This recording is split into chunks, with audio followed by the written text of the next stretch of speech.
Assalamualaikum warahmatullahi wabarakatuh. Good morning, everyone. Welcome to Knowledge Curriculum Design. Um, and today we have our second meeting ya. Hari ini kita memasuki pertemuan kedua, di mana pertemuan pertama sudah membahas tentang kontrak perkuliahan di kelas Language Curriculum Design ini. Nah, untuk di pertemuan kedua ini kita akan membahas mengenai apa sebenarnya language curriculum design. Before we discuss more what is language curriculum design, let's start by basmalah. Bismillahirrahmanirrahim.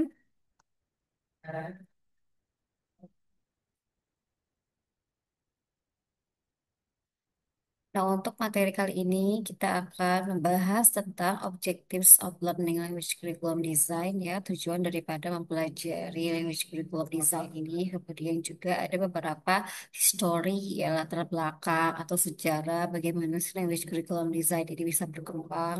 Kemudian juga dalam pertemuan kali ini kita akan membahas tentang pengertian daripada Language Curriculum Design. Selanjutnya apa saja sih konsentrasi atau fokus daripada language curriculum design ini dan juga beberapa stages ya dalam language curriculum design ini. Sebenarnya untuk stages ini nanti kita akan membahasnya lebih detail per meeting ya karena sebenarnya banyak sekali. Cuman di sini hanya overview saja. Oke, apa tujuan daripada pembelajaran language curriculum design ya? Dengan mempelajari language curriculum design ini, mahasiswa diharapkan bisa proses their critical awareness of the key topics and arguments in language curriculum design ya, bisa um, di build ya your critical awareness atau beberapa uh, key topics ya yang berkaitan dengan language curriculum design begitu. Karena di dalam language curriculum design ini nanti ada proses namanya need analisa. Nah, kalau di dalam need analisa itu kita sebagai eh, peneliti begitu ya atau sebagai creator daripada kurikulum ini kita harus punya critical awareness gitu terhadap sebenarnya apa sih yang akan kita buat begitu. Sebenarnya apa apa sih yang akan kita susun begitu ya. Nah, dengan mempelajari bagaimana proses mendesain atau menyusun kurikulum ini itu akan tidak secara langsung build your critical awareness dan juga your arguments gitu ya. Selanjutnya dengan mempelajari language curriculum design ini mahasiswa diharapkan dapat mastered and process conducting language curriculum need analysis ya. Tadi sudah dibahas sebelumnya bahwa dalam language curriculum design ini tahapan yang pertama biasanya adalah melakukan analisa kebutuhan ya, analisa kebutuhan baik di environment-nya atau peserta didiknya atau beberapa stakeholders lah yang terlibat dalam pembuatan language curriculum design ini biasanya akan diminta need-nya dulu, terlebih dahulu ya dengan melakukan analisa kebutuhan ya gitu. Nanti ini akan dibahas juga secara lebih detail di pembahasan materi tentang analisa kebutuhan.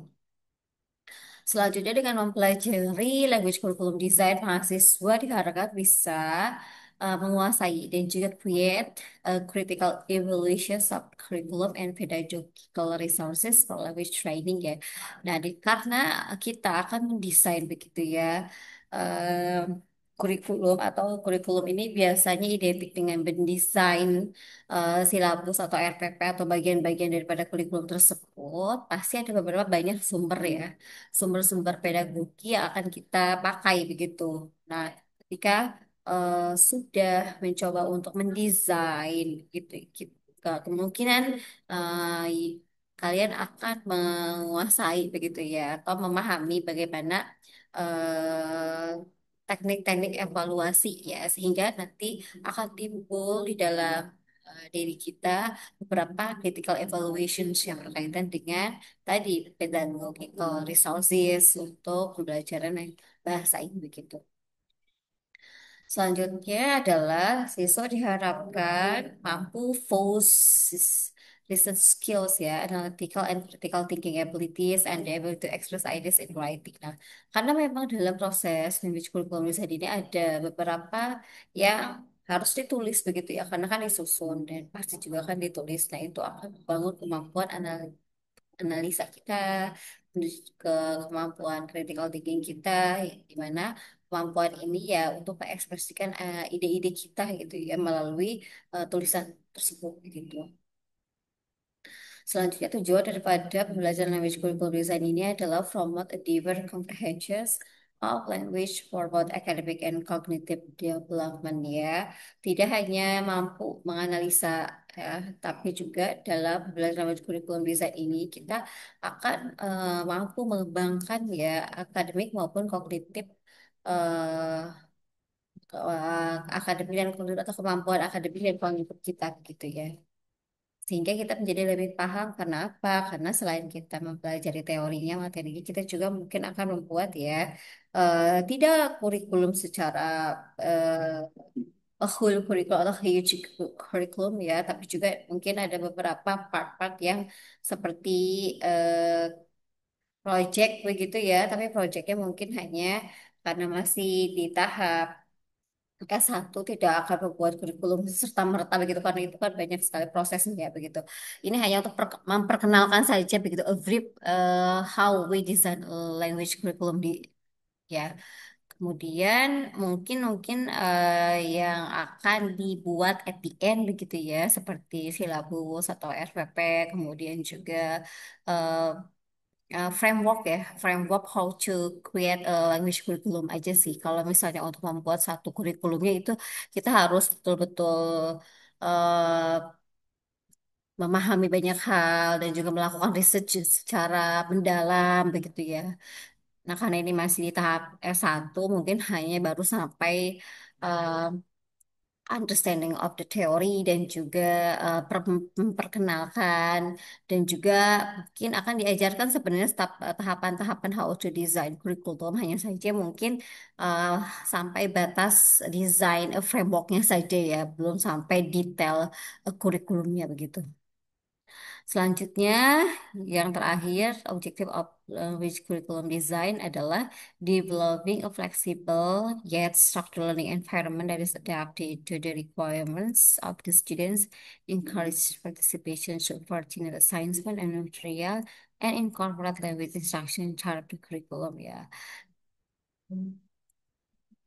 Nah, diharapkan bisa mengembang nih apa beberapa syarat-syarat gitu ya persyaratan dalam pembuatan kurikulum juga dan juga bisa berpartisipasi ya dalam assignment-assignment baik dari materialnya maupun instruction related to the curriculum. Nanti ada beberapa sih proyek-proyek yang berkaitan dengan language curriculum design ini saya berharap sih kalian mengikutinya ya karena setiap meeting ini adalah teori-teori yang harus dipelajari dan dipahami sebelum kita praktik how to design ya RPP atau silabus jadi how to design a framework or language curriculum gitu.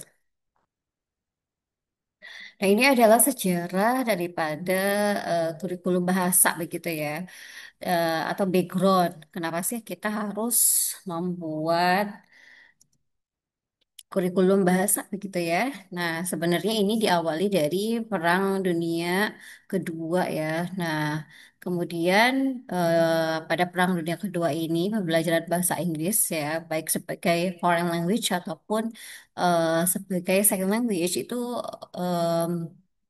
memiliki demand yang sangat tinggi begitu pada saat itu ya. Karena apa? Karena terjadinya perang dunia sehingga berkomunikasi pun harus memakai bahasa Inggris.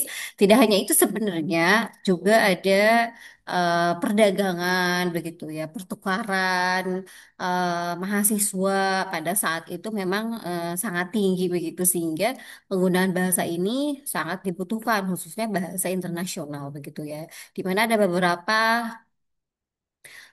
demand yang tinggi di United Kingdom, di Kanada, United States, Australia, karena ada beberapa imigran, refugee, dan juga foreign students ya, baik itu yang belajar, baik itu yang berdagang, melakukan bisnis. Nah, itu tinggi sekali pada saat tahun itu atau pada saat sebelum Perang Dunia II ini atau bahkan saat Perang Dunia tersebut begitu ya karena komunikasi pakai bahasa Inggris sehingga tercetuslah bagaimana jika pelajaran bahasa Inggris ini memang diadakan begitu ya.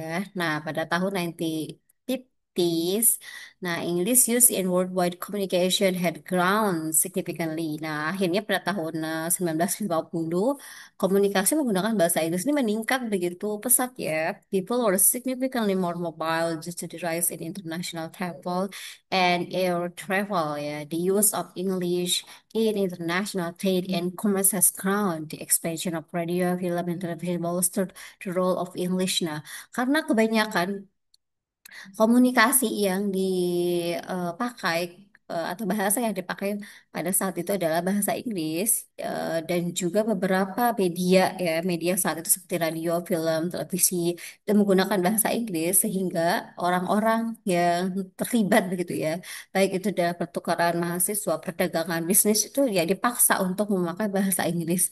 Artinya karena dipaksa itulah mereka mau belajar bahasa Inggris, dan pada akhirnya 1960 ya kurikulum development in language teaching began. Nah, karena berdasarkan dari latar belakang tersebut, 1960 akhirnya ada pencetus bahwa bagaimana jika kurikulum development of language ini dibuat begitu ya.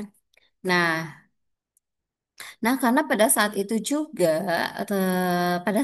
juga ini seiring dengan sejarah daripada English for Specific Purpose ya, if I'm not mistaken itu English for Specific Purpose juga timbul atau berkembang pada tahun 1960 begitu. Nah, English for Specific Purpose ini juga dilatar belakangi oleh tadi ya demand terhadap bahasa ini sangat kuat sehingga eh, muncullah begitu ide-ide atau pencetus bagaimana jika bahasa Inggris ini memang dipelajari ya baik untuk specific purpose ataupun untuk general purposes begitu ya. Dan awalnya mungkin dari silabus-silabus designing ya. Nah, jadi masih berkaitan sebenarnya histori atau latar belakang kenapa language curriculum design ini dengan English for Specific Purpose pada saat itu demand bahasa Inggris untuk dunia medical, kemudian juga science and technology begitu karena perkembangannya sangat pesat begitu tinggi sehingga berkembanglah ya sama-sama berkembang nih English language curriculum design, silabus English for Specific Purpose pada tahun 1960 begitu. Jadi, sebenarnya apa istilah kurikulum itu ya? The term curriculum studies refer to a very broad field of study that focus on the planning of instruction, the research of curriculum, and what occurs in schools and other educational institutions. How curriculum plans are carried out in a school setting. A curriculum is the entirety of the knowledge that students learned. Ya, ini dari Rogers 1989, Cite in Richard. Nah, Richard sama Nation and McAllister ini adalah beberapa buku yang paling banyak saya adaptasi di dalam pembelajaran kurikulum desain ini ya, karena dua buku ini menurut saya fokus dan juga to the point begitu ya terhadap apa yang harus kita pelajari untuk language kurikulum design gitu. Jadi bukunya sudah saya attach di Google Classroom. Hopefully you have already read ya. Saya berharap kalian bisa membacanya untuk menggali lebih banyak karena di dalam PPT ini hanya poin-poinnya saja. Untuk lebih jelasnya bisa kalian baca sendiri ya melalui website ataupun buku-buku yang sudah saya share di Google Classroom begitu. Nah, jadi sebenarnya kurikulum itu apa? Nah, kurikulum itu refers a very broad field of study ya. Jadi sebenarnya kurikulum ini di atas daripada silabus ataupun RPP, silabus RPP, materi, assessment, evaluation itu semua adalah sub atau bagian-bagian daripada kurikulumnya ya. Kurikulum ini adalah a broad field of study. Berarti ini adalah memang ranah yang paling luas atau ranah yang paling besar ya, yang fokus terhadap planning atau perencanaan pembelajaran ya. Apa saja di dalam kurikulum itu? Perencana pembelajaran itu biasanya apa yang akan diajarkan, bagaimana proses pembelajarannya, siapa yang mengajarkannya, begitu ya. Nah, jadi kurikulum ini banyak sekali hal-hal yang harus dimasukkan ke dalam kurikulum ini karena apa? Karena dia memang broad field ya, wadah atau payung besarnya untuk perencanaan proses pembelajaran begitu ya. Tadi what, how, when, where. Nah, itu semua ada di dalam kurikulum gitu ya. Jadi perencanaan ya, perencanaan pembelajaran gitu. Dan kemudian curriculum development ini fokus on determining ya what knowledge, skills, and values students learn in school, what experiences should be provided to bring about intended learning outcomes, and how teaching and learning in schools or educational systems can be planned, measured, and evaluated ya. Jadi fokus daripada pengembangan kurikulum ini adalah determining ya. Determining itu artinya menentukan ya sebagai guru atau sebagai pendidik begitu ya. Karena kalian kan jurusannya Fakultas Keguruan dan Ilmu Pendidikan, even you are majoring in English education, but you have to at least know what is curriculum ya. Sebenarnya kalian harus tahu apa itu kurikulum karena memang fakultas kita keguruan dan ilmu pendidikan meskipun jurusannya bahasa Inggris adalah bahasa Inggris untuk pendidikan begitu. Jadi sebagai pendidik insya Allah di kemudian hari begitu kita harus mampu ya mendetermine what knowledge ya pengetahuan apa, skills kemampuan apa, values apa yang sebenarnya harus diajarkan di sekolah untuk para siswa gitu. Selanjutnya, selain determining what knowledge, skills, values should be learned or should be studied and implement to the students, kita juga harus tahu sih what experiences should be provided to bring about intent learning outcomes ya. Pengalaman-pengalaman belajar apa sih yang pada at the end siswa itu bisa mengembangkannya ketika sudah selesai pembelajaran di sekolahnya begitu. Outcomes-nya apa begitu ya. Jadi hasilnya apa begitu. Sebenarnya kan menjadi guru bukan hanya mengajar ya, tapi kan mendidik. Nah, itu sebenarnya juga harus tulis dalam kurikulum ini begitu ya. Bukan hanya knowledge, skills, dan values-nya juga, tapi beberapa activities ya, beberapa kegiatan, experiences yang ada di sekolah dan outcomes-nya nanti seperti apa, how teaching and learning in schools or educational system ya, bagaimana proses pembelajaran khususnya bahasa ini ya bisa direncanakan, bisa di-measure atau juga bisa dievaluasi gitu ya. Jadi kurikulum development ini fokusnya itu tadi determining knowledge, skills, values, experience para students kita atau peserta didik kita, how teaching and learning implemented, what are the strategy methods that use, kemudian how, bagaimana, and who, siapa yang mengajarkannya, begitu. Nah, itu harus ada ya dalam kurikulum. Kemudian beberapa disiplin, beberapa rules, peraturan-peraturan pendidikan yang harus ada di dalam sekolah, nah, itu harus ada dalam kurikulum, gitu. Ya, jadi sebenarnya menurut Richard, kalau curriculum development itu refers to the variety of planning and execution procedures that go into creating and updating a curriculum ya.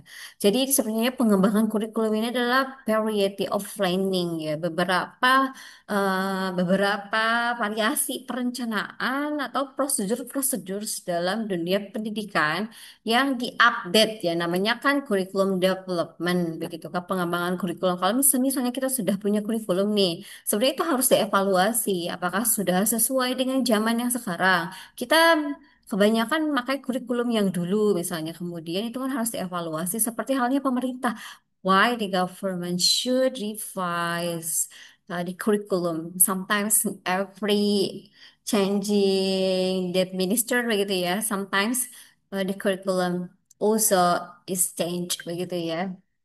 Nah, ketika ke Menteri Pendidikannya ganti, biasanya juga kita suka mengganti, bukan kita ya, maksudnya pemerintah mengganti kurikulumnya. Tapi untuk tahun ini tidak diganti ya, masih tetap kurikulum merdeka, hanya saja dikembangkan dan juga ada beberapa pendekatan gitu yang support dari kurikulum merdeka ini, yaitu pembelajaran deep learning ya, kalau untuk sekolah menengah seperti SMP, SMA, atau kejuruan, nah itu ya. Jadi itu alasannya kenapa sih kurikulum itu kok berganti-ganti. Karena apa? Karena kurikulum itu harus di-develop ya sesuai perkembangan zaman.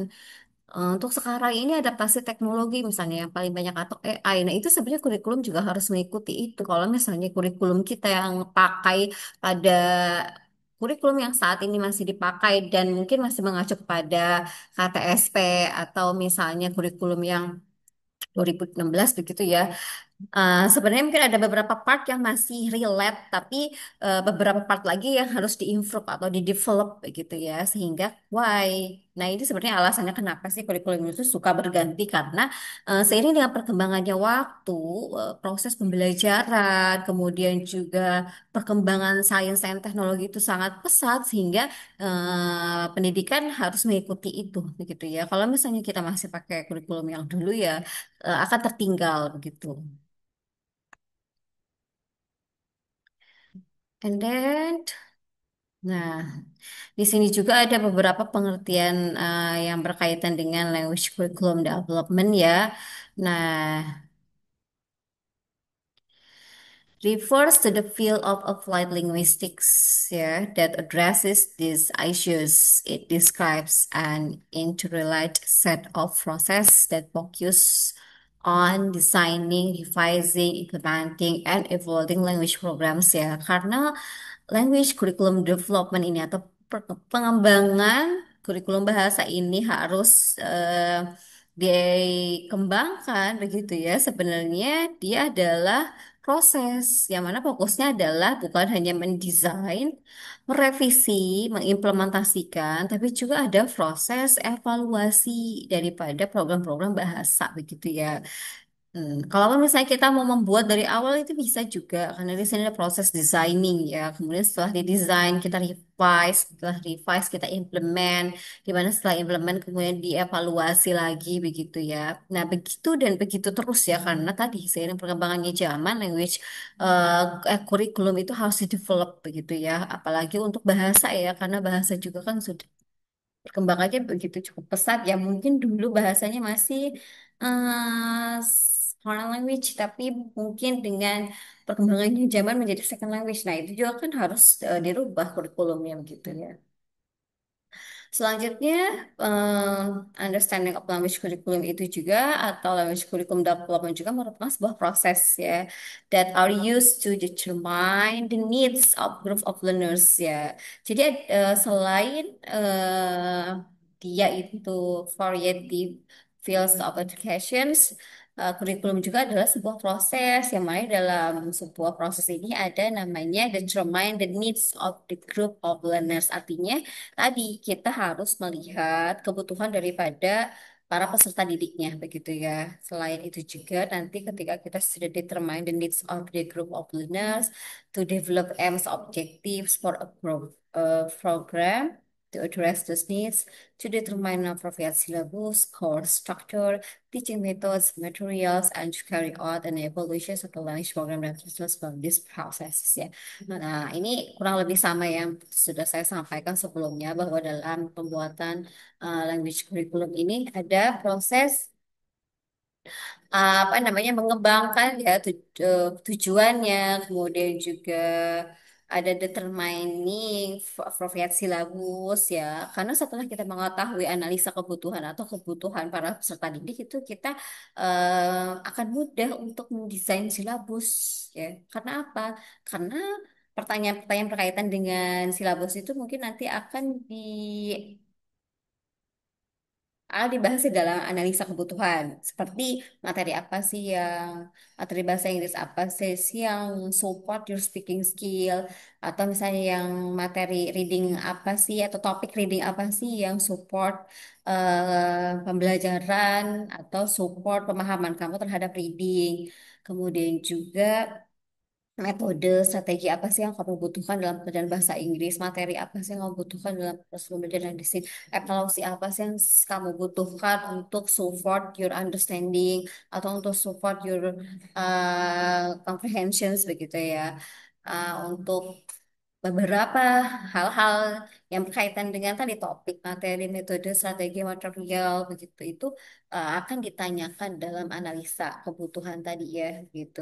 Analisa kebutuhan biasanya nanti akan proses pengolahan datanya itu dengan interview atau bisa juga observasi atau dengan kuesioner, itu nanti itu akan dibahas secara sendiri ya di meeting selanjutnya begitu. Selanjutnya, kurikulum desain juga involves the integration of knowledge from many of the areas in the field of applied linguistics such as. Nah, sebenarnya kurikulum desain ini itu juga merupakan integrasi daripada beberapa knowledge ya from many of the areas in the field ya yang berkaitan dengan bahasa tentunya seperti language acquisitions, language assessment, teaching methodology, range description, and materials productions ya. Nah ini semua diintegrasikan. Kemudian akan kita lihat bagaimana metode yang cocok, mana materi yang cocok, assessment yang cocok, begitu ya. Nah itu kalau kita sudah melihat itu semua secara keseluruhan, mengintegrasikannya dengan analis, dengan kebutuhan siswa, dengan environmentnya, begitu. Kemungkinan besar sih kita mampu gitu untuk menyusun kurikulum ini gitu ya.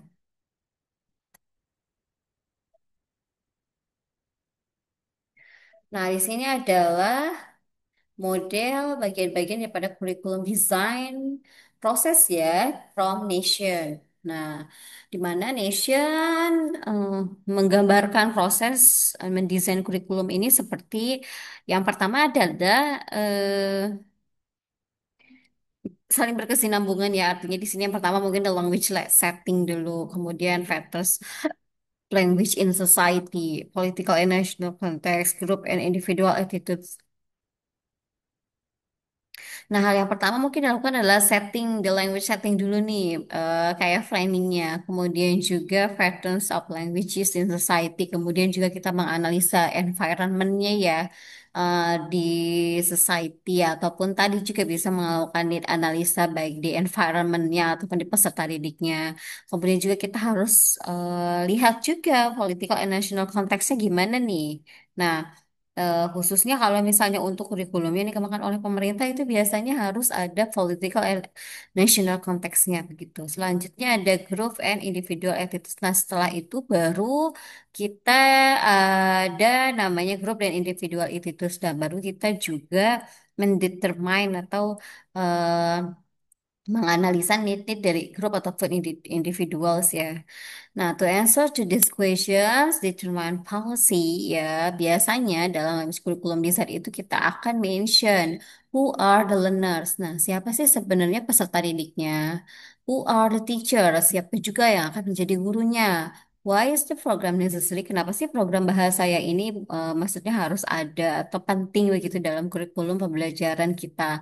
Where will the program be implemented? Kapan programnya akan diimplementasikan? How will it be implemented? Nah, ketika kita mendesain kurikulum itu sebenarnya pertanyaan-pertanyaan ini harus ada untuk mendesain ya, eh, untuk menjawab apa saja sih yang akan kita cantumkan dalam kurikulum kita. Who are the learners? Who are the teacher? Why is the program necessary? Where will the program be implement? How will it be implement? Nah, gunakanlah pertanyaan simulation ini untuk apa? Untuk mengecek begitu kan, apa sih sebenarnya yang ada dalam kurikulum, siapa yang akan menjadi peserta didik kita, siapa yang menjadi para pengajarnya. Kemudian program-program apa saja sih begitu yang akan diadakan di sekolah kita begitu ya. Bagaimana programnya diimplementasikan dan how begitu ya. Di mana, kapan. Nah, itu semuanya harus sudah terplanning dalam kurikulum. Jika kalian merasa bingung sebenarnya apa sih yang akan ada dalam kurikulum, nah ini salah satu apa nih model part of the curriculum design dari si Nation ini gitu yang sebenarnya bisa ya untuk mengguide ketika kita mau membuat kurikulum gitu kayak who, what, where, why, when. Nah, itu bisa gitu ya untuk mengguide pembuatan kurikulum gitu. Nah, sementara untuk McAllister and Nations Model Language Curriculum Design juga mereka membuat dua circles ya, di mana dalam proses pembuatan kurikulum itu ada outer circles atau kurikulum itself dan juga inner circles ya, seperti silabus atau inner circle itu bagian daripada si outernya ini begitu ya. Nah, kalau di dalam outer circles ini ada namanya analisa kebutuhan atau need analysis, kemudian ada principles, kemudian juga ada environment. Nah, kenapa sih ini disebut sebagai outer circles ya? Karena ketika sebelum mendesain kurikulum kita harus melakukan analisa kebutuhan dulu. Analisa kebutuhan ini karena kan eh, di luar daripada kurikulumnya ya, begitu. Proses awalnya melakukan analisa kebutuhan. Kurikulum tidak akan terbentuk tanpa adanya tadi analisa kebutuhan, kemudian uh, using several principles relate how to we create the curriculum, and then how the environment. Nah, itu tiga hal ini yang harus dilakukan terlebih dahulu sebelum kita masuk ke inner circle ya, gitu. Jadi kita harus melakukan analisa kebutuhan terlebih dahulu. Apa saja analisa kebutuhan itu seperti determining the learner's needs ya from various perspective ya, seperti requirements, want, and access knowledge. Nanti ini akan dibahas secara sendiri ya, need analisa yang jelas at the glance ya. Analisa ini adalah analisa kebutuhan participants ya. Apa tadi yang dibutuhkan, materi apa, topik apa, strategi apa, metode apa. Kemudian bukan hanya itu, kita juga harus menanyakan tentang present situation analysisnya ya. Present situation analysis itu kita bisa menanyakan sejauh mana kemampuan bahasa Inggris kamu, kekurangan bahasa kamu itu apa saja, kelebihan kamu bahasa Inggris kamu itu apa saja begitu. Dan kita harus tahu begitu ya. Jadi dalam analisa itu bukan hanya kita menanyakan apa yang harus dipelajari, apa yang kamu butuhkan saja, tapi kita juga bisa menanyakan their presence ability ya, their English presence ability atau their current English ability begitu. Gimana sih kemampuan bahasa Inggris kamu sekarang sehingga kalau kita sudah mengetahui kemampuan bahasa Inggris mereka itu akan mudah untuk kita eh, mencari atau lebih mendominasikan teori atau materi yang berkaitan dengan kelemahan bahasa Inggris mereka. For instance ya, kita melakukan analisa terhadap beberapa peserta didik dari 25 peserta didik atau misalnya dari 50 peserta didik gitu ya. 30%-nya anak-anak masih merasa, sorry, misalnya 50% anak-anak masih kurang dalam speaking practice begitu. Nah, itu ketika kita mendesain kurikulum, pastikan program-program yang akan kita adakan itu yang tadi support students ability yang berkaitan dengan speaking. Nah, itu bisa kita lebihkan begitu ya, karena mereka merasa skill itu yang kurang. Atau misalnya dari setiap skillsnya masih banyak yang kurang, nah itu kita harus seimbang juga ya, gitu. Skills, beberapa skills yang harus kita improve atau kita adakan programnya, begitu. Nah, jadi need analisa ini bukan hanya tadi menanyakan tentang kebutuhan objektif, tapi juga kebutuhan subjektifnya yang berkaitan dengan eh, their feeling, attitude, values, kemudian juga ability, begitu ya. Selanjutnya di auto scrolls ini kita punya principles ya. Principles ini adalah guiding theories and concepts that inform the curriculum design process. Tentunya setelah kita melakukan analisa kebutuhan, datanya sudah kita dapat, ternyata siswa atau environment-nya gitu ya, society-nya membutuhkan A, B, C, D, E, F gitu misalnya ya. Nah, setelah kita punya data itu semua kan harus didesain. Nah, dengan mendesain kurikulum itu tidak serta-merta kita mendesain tanpa adanya prinsip atau guidance ya. Tetap kita harus menggunakan prinsip-prinsip menyusun kurikulum ya. Nah, beberapa prinsip-prinsip penyusunan kurikulum ini ada teori atau konsep-konsep ya, dasar-dasar pembuatan kurikulum itu semua ada ya. Bisa kita baca sebenarnya. Nah, salah satu buku yang bisa menurut saya begitu ya. eh, to the point ya, step-step bagaimana mendesain kurikulum ya ini dari Michael Nation Model Language Curriculum Design ini, nanti silahkan baca bukunya detail sekali gitu ya, tahapan-tahapannya apa saja yang dilakukan begitu, kemudian model-modelnya, contoh-contohnya itu ada semua di Nation and Michael ini gitu. Jadi prinsipal ini harus kita pakai. Jangan kita membuat kurikulum tanpa adanya prinsip-prinsip, pedoman-pedoman, guidance pedoman untuk membuat kurikulum ya. Beberapa standar-standar pendidikan kita juga harus ada pedomannya. Kita bukan hanya melihat teori dan juga konsep ya, tapi juga kita melihat kayak Permendikbud misalnya, kita harus update juga eh, beberapa peraturan pemerintah ya, Kementerian Pendidikan yang berkaitan dengan misalnya bahasa untuk support eh, pengembangan bahasa ini gimana sih menurut kurikulum pemerintah itu juga harus sinkron begitu ya. Jadi tetap kita harus mengikuti pedoman ya, jangan kita membuat kurikulum tapi tidak menggunakan pedoman atau beberapa teori dan konsep ya. Tetap guidance itu perlu ya. Makanya kenapa disebut sebagai outer circles karena memang itu very important gitu ya. Selanjutnya apalagi di dalam outer circles kita juga harus apa ya, lihat environment-nya, the broader context in which the curriculum is implemented ya. Di mana kita mengimplementasikan kurikulum kita, lihat kita environment-nya. Nah, society atau environment di mana mungkin sekolah kita akan didirikan itu mereka lebih ke mana sih begitu kebutuhannya terhadap pembelajaran bahasa ini gitu ya. Jadi tidak mungkin sekolah, suatu sekolah mungkin apalagi yang baru dibangun membuat kurikulum jika tidak mengadakan analisa environment juga begitu. Jadi kita tuh harus harus apa ya, mendetermine juga begitu. Sebenarnya environment ini gimana sih, yang dibutuhkannya apa sih begitu.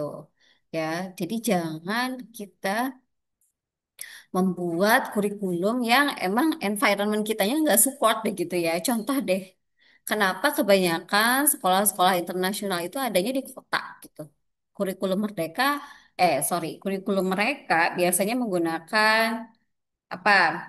Hmm, kurikulum internasional, ya kan? Nah, kenapa kurikulum internasional sekolah-sekolah internasional itu paling banyak diadakannya ya memang di kota-kota besar ya. Tadi environmentnya mendukung, ya. Kalau misalnya kita mau mengadakan atau membuat sekolah, kemudian kita membuat suatu kurikulum, lihat dulu environmentnya, support tidak begitu. Kalau misalnya kita mau memakai sekolah internasional yang di daerah begitu ya, saya rasa sebenarnya itu bisa saja, tapi mungkin akan sepi peminat begitu ya sekolah tersebut. Karena apa ya? Karena tidak sesuai dengan environmentnya. Oleh karena itu, dalam pembuatan kurikulum, ya, we have to see how the environment gitu, melakukan analisa terlebih dahulu, kemudian recheck kembali ya teori-teori, konsep-konsep pembuatan kurikulumnya, prinsipal pembuatan kurikulum, dan juga tentu environment-nya ya. Kalau kita harus bisa eh, membaca gitu bagaimana sih environment atau society di tempat kita atau sekolah yang akan kita adakan begitu, apakah sesuai dengan environment atau society-nya ya. Itu dalam outer circles ya. Selanjutnya, jika outer circle-nya sudah terpenuhi ya, need analisanya sudah ada datanya, prinsipal teori dan konsep pembuatan kurikulumnya sudah ada, sudah baca, sudah paham, bukan hanya sekadar baca tapi juga paham begitu ya. Dan juga menggunakan beberapa resources ya, beberapa sumber, bukan hanya satu sumber. Kemudian juga environment-nya sudah kita cek ya melalui interview atau misalnya melalui survei. Nah, itu juga bisa ya, kebutuhannya apa begitu. Semisal datanya sudah ada semua, baru kita bisa masuk ke inner circles ya. Di mana inner circles ini adalah pembuatannya atau desainnya. Karena tadi datanya sudah ada semua, so we can come to inner circles. Di mana inner circle ini adalah penentuan yang berkaitan dengan tujuan begitu. Ketika sudah mengetahui ya, tadi data-datanya sudah ada, prinsipalnya sudah ada, environmentnya juga sudah kita tahu, baru kita tentukan tujuan. Tujuan ini adalah the central component emphasizing the need for well-defined course objective ya. Nah, ini akan lebih mudah untuk kita menentukan tujuan pembelajaran atau apa namanya course objektif ketika tadi sudah ada data tentang analisa kebutuhan prinsip cost dan environmentnya. Selanjutnya, jika goalnya sudah terbuat, begitu ya, tujuannya adalah untuk membangun sekolah berbasis internasional atau tujuannya adalah untuk membangun sekolah Islam berbasis tahfidz atau ya misalnya hafalan Quran. Nah, itu juga kan tujuan sekolah awalnya begitu, misalnya kayak gitu ya. Atau tujuannya adalah bilingual gitu, sekolahnya itu dua bahasa menggunakannya. Nah, itu. Ya, jadi tujuan-tujuan itu bisa terbentuk dengan kita mengetahui tadi dulu ya, melakukan analisa, having principles dan juga determining the environment. Gitu. Setelah mengetahui sudah menentukan tujuannya, baru kita masuk ke dalam content and sequencing, di mana content and sequencing ini adalah apa sih yang akan diajarkan. Kemudian juga topik apa, materi apa, strategi apa, kemudian media apa, begitu yang akan dipakai di dalam sekolah kita atau di dalam proses pembelajaran sekolah tersebut, begitu ya. Kemudian setelah content and sequencing masuk ke format and presentations, di mana yang berkaitan dengan format and presentation adalah berkaitan dengan how. Tapi kalau content and sequencing kan tadi what ya, apa yang diajarkan, materi apa, topik apa, strategi apa, metode dan media apa gitu. Kalau untuk format and presentation ini lebih kepada how the lesson will be structured and the activities, strategies and technique use ya. Bagaimana sih aktivitasnya, strateginya, teknik apa sih untuk mempelajari tadi topik-topik atau materi bahasa Inggris itu seperti apa kegiatannya, aktivitasnya begitu ya. Kalau di format and presentation itu ya. Selanjutnya dalam inner skills ini ada monitoring and assessment di mana ini adalah proses of observing, learning, testing, providing feedback and learn progress. Nah, dalam kurikulum itu juga tidak hanya kita memberikan konten yang berkaitan dengan materi, topik, kemudian juga menentukan who are the teachers, who are the students, how are the goals, kemudian how the activity begitu. Kita juga harus ada namanya monitoring and evaluasi atau assessment ya. Untuk apa? Untuk mendukung hal-hal yang sudah kita tentukan tadi di atas itu kan harus diakses juga dan dievaluasi juga begitu ya. Supaya apa? Supaya dengan mengadakan evaluasi ini kita jadi tahu loh kekurangannya di mana, kelebihannya di mana. Jadi kalau tahu kekurangan kita akan memperbaikinya. Kalau tahu kelebihannya kita akan memperkuatnya. Ya, jadi kenapa language curriculum design juga we have to ya kita harus namanya monitoring and assessment begitu. Nah, jadi ada dua ya, language curriculum development berdasarkan Nation and McAllister ini ada dua circle, di mana ada outer circles dan juga ada inner circles. Nah,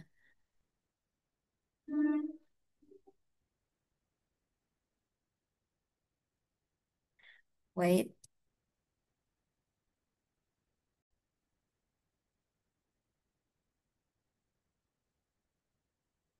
oke, jadi itu ya yang berkaitan dengan outer circles dan juga inner circles. Selanjutnya, konsentrasi daripada language curriculum ini apa saja sih? Ya, di antaranya ada need analisa atau analisa kebutuhan, kemudian juga ada situational analysis atau analisa situasi. Kemudian ada reading, learning objectives ya, di mana ini adalah menentukan tujuan daripada learning, tujuan daripada proses pembelajarannya. Dan setelah itu kita juga mengorganize causesnya ya, setelah melakukan analisa kebutuhan, analisa situasi, environment analysis, kemudian juga creating learning objectives, ya. Dan juga baru kita bisa mengorganize atau mendesain causesnya. Nah, tapi pastikan choosing and preparing instructional materialnya itu harus kita pilih terlebih dahulu dan prepare. Jangan sembarangan ya dalam menentukan materi atau topik yang akan kita berikan kepada siswa itu benar-benar harus selektif sekali ya. Dan juga gunakanlah panduan-panduan gitu ya. Nah, dalam memilih tadi materi pembelajarannya, pastikan capaian pembelajarannya, outcome seperti tujuannya. Jadi harus sesuai begitu ya. Selanjutnya juga ensuring efficient instruction assessment. Nah, kita juga harus membuat tadi assessmentnya, evaluasinya bagaimana, yang mendukung capaian pembelajarannya apa. Jadi itu ya konsentrasi daripada language curriculum ini. Dimana eh, komponen-komponen di atas itu sebenarnya interconnected system ya. Jadi satu satu sama ini sebenarnya harus saling berhubungan gitu ya. Karena at the end dalam evaluasi dan assessment itu sebenarnya kita mengevaluasi apa yang sudah kita canangkan di awal sih seperti tadi eh, analisa kebutuhan, analisa situasi, objektifnya, materi-materinya, topik-topiknya, strateginya, aktivitas-aktivitasnya itu sebenarnya akan kita lihat juga at the end dalam assessment dan evaluation. Selanjutnya, nah ini adalah beberapa stages ya, ya dari Nichols and Nichols side in Richard ya. Nah yang pertama itu ada be careful examination of the teaching objectives, whether in specific subject courses or over recurring flexible based on available sources of knowledge and informed judgment. Jadi kita itu harus berhati-hati ya dalam menentukan tadi teaching objectives ya. Karena kan sebenarnya setelah kita melakukan analisa kebutuhan, analisa environment dan situational itu kita akan apa namanya bukan tujuannya. Nah, itu sebenarnya tujuan itu harus hati-hati tadi sudah saya sampaikan sebelumnya. Harus apa? Harus spesifik kepada subjeknya, kemudian juga berdasarkan sumber-sumber atau info-info yang valid begitu ya. Kalau misalnya kita tidak melakukan itu terlebih dahulu itu akan sulit nanti. Hmm, Apa namanya? At the end, tujuan pembelajaran atau outcome daripada peserta didik kita seperti apa? Itu harus benar-benar di awal itu harus benar-benar ditentukan, diperhatikan, dicek terlebih dahulu gitu ya. Dari tujuannya itu harus sinkron sama materinya, strateginya, ya. Kemudian, the creation and testing of technique and resources that are thought to be most likely to accomplish the goals that educator have decided upon ya. Tadi, semuanya pokoknya harus sesuai, baik itu dari testingnya, sumber-sumber pembelajarannya, kemudian juga medianya, ya, itu harus sinkron sama goals daripada eh, tujuan akhir pembelajaran bahasa Inggris. Kemudian apalagi dalam mengevaluasi how well the development work has actually accomplished its goals, ya. It is reasonable to assume that this step of the process will inspire fresh ideas concerning the goals themselves, ya. Jadi sebenarnya evaluasi itu menunjukkan how well bagaimana sih development work has actually accomplished its goals. Ya, tadi sudah saya sampaikan sebenarnya akhir daripada tujuan akhir daripada pembelajaran itu sebenarnya bisa mencerminkan goals awal daripada proses pembelajaran itu sendiri gitu ya. Kalau misalnya goals tidak tercapai itu harus dievaluasi apa nih yang salah, apa nih yang kurang. Kemudian juga in order to establish a foundation for additional research, jelas community feedback on all of the experiences of the ya. Ketika kita sudah mengestablish gitu ya beberapa eh, rencana kita untuk membuat language curriculum design, nah itu sebenarnya harus ada feedbacknya. Evaluasi itu bukan hanya sekedar memberikan evaluasi, tapi juga harus ada feedbacknya begitu. Ya, selanjutnya, kalau menurut Clark, itu ada beberapa komponen di dalam proses kurikulum ya. Yang pertama, the review of principles to guide the language teaching learning process in the light of learning sharing customer experience ya. Nah, selain kita juga tadi menentukan beberapa materi strategi teknik dan teman-temannya, kita juga harus mereview beberapa prinsip to guide language learning process ya. Jadi, prinsip-prinsipnya udah sesuai belum nih? Apa yang kita desain ini udah sesuai belum nih dengan prinsip-prinsip itu harus direview begitu ya. Selanjutnya, the reworking of syllabus embodying aims, objective content, and road methodology. Kemudian kita juga harus mereworking lagi nih silabusnya, apakah embody aims-nya, objektifnya, kontennya, metodologinya, begitu. Kemudian juga kita harus review lagi classroom teaching learning strategies-nya. Kemudian juga kalau emang ada yang belum sesuai juga, ya harus ada choice, ada passion, creation of research memory of appropriate learning experience, the review assessment design to monitor, report, and provide feedback on progress. Jadi intinya dalam proses pembuatan kurikulum itu sangat banyak hal yang harus dipersiapkan ya, gitu. Tadi ada inner circle terlebih dahulu, ada outer circle terlebih dahulu, baru masuk ke ini harus terus dan ketika semuanya sudah ada begitu. Nah, itu ada beberapa proses lagi begitu ya. Harus ada komponen-komponen yang harus kita cek dalam prosesnya begitu ya.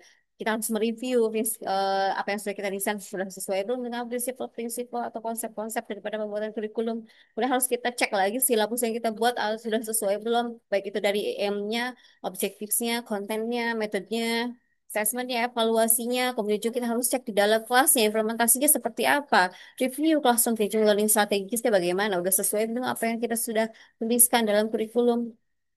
Kemudian juga sumber-sumbernya, ya sumber pembelajarannya, kemudian assessmentnya, bagaimana, apakah ada feedback, harus apakah sudah ada record ya atau reportnya, begitu harus dicek ya ketika memang kita mau mengadakan evaluasi atau pengembangan kurikulum gitu ya. Itu semua harus dicek gitu. Kemudian ada lagi review classroom camps of work like letting all of the above together, review lagi strategi design to assist teacher, ya, the identification the areas of research to determine possible ways forward in any the above areas, the review of revising certification design to assist teachers to identify conceptual pragmatic best in particular areas and to find solution to their own classroom problems. Nah, begitu ya. Jadi ketika sudah banyak hal yang direview, banyak hal yang dicek begitu ya. Kemudian ada beberapa hal yang masih belum sinkron, masih belum sesuai. Nah, itu harus diperbarui, harus direvisi, ya, harus dibuat ulang begitu. Nah, sebenarnya proses pembuatan kurikulum ini sangat panjang begitu ya. Karena apa? Tadi ada check and recheck, ada proses review juga begitu ya. Oleh karenanya, sebenarnya dalam pembuatan kurikulum biasanya tidak hanya seorang, pasti ada timnya ya, dan timnya itu pasti adalah orang-orang yang sudah berpengalaman begitu di bidang kurikulum desain. Ya, ini karena kalian masuk di level satu ini hanya untuk overview saja sih. At least you know what will you do ketika harus mendesain kurikulum ya. Ya. Itu saja for today ya. Untuk selebihnya, jika kalian ingin membaca begitu ya, detail tentang apa itu language curriculum design, sudah saya attach beberapa sumber buku dan juga beberapa website yang berkaitan dengan language curriculum design. Thank you so much for today. Response by Alhamdulillah. Assalamualaikum warahmatullahi wabarakatuh.